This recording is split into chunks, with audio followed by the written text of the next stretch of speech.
জাহাঙ্গীরনগর বিশ্ববিদ্যালয়ের কেন্দ্রীয় ছাত্র সংসদ জাকসুর আরও খবর জানাতে আমাদের সাথে যুক্ত হচ্ছেন সহকর্মী রায়ান বিন আমিন।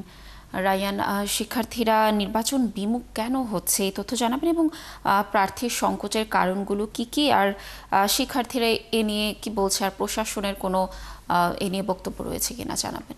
লাবণী, নির্বাচন বিমুখতার যে বিষয়টা প্রথমত জাহাঙ্গীরনগর বিশ্ববিদ্যালয়ে যখন বিশ্ববিদ্যালয় প্রশাসন তফসিল ঘোষণা করে তখনও কিন্তু অধিকাংশ ছাত্র সংগঠন বিষয়টা নিয়ে প্রস্তুত ছিল না।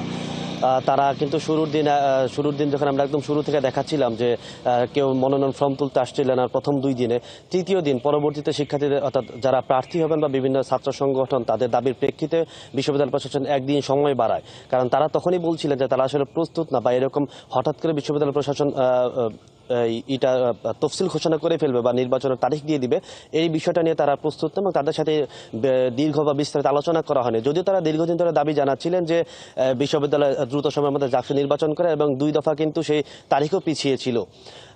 এই একটা বিষয়। আরেকটা বিষয় হচ্ছে যে বিশ্ববিদ্যালয়ের যে হলগুলো আছে, হলগুলোতে ছাত্র রাজনীতির যে বিমুখতা, বিশেষ করে গেস্ট রুম বা হচ্ছে গণরুম যে সংস্কৃতি আছে, হলগুলোতে তারা চাচ্ছে না যে এখানে এরকম রাজনীতি ফিরে আসুক। তারা মনে করছে যে জাকসু যদি হয় সেক্ষেত্রে হয়তো আবার যে দলীয় লেজুর ভিত্তির যে ছাত্র রাজনীতি সেটি আবার হলগুলোতে ফিরে আসতে পারে, বা এখান থেকে যারা নির্বাচিত হবেন বা এখান থেকে যারা প্রার্থী হবেন তাদেরকে হয়তো এই যে ছাত্র রাজনীতির যে ছাত্র সংগঠনগুলো আছে বিভিন্ন রাজনৈতিক দলে, তাদের সাথে হয়তো লিয়াজু মেনটেন করে তাদেরকে চলতে হবে।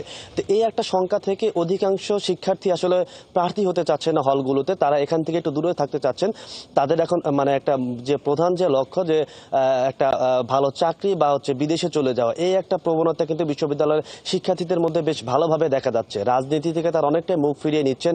আবার যদি দেখি বিশ্ববিদ্যালয়ের সার্বিক যে পরিস্থিতি, নির্বাচনের বাকি আর মাত্র 12 থেকে 13 দিন, এখনো পর্যন্ত কিন্তু রায়ান, ধন্যবাদ আমাদের সাথে যুক্ত থাকার জন্য। দর্শক, জাকসু নির্বাচনের সর্বশেষ তথ্য জানাচ্ছিলেন আমাদের সহকর্মী রায়ান বিন আমিন।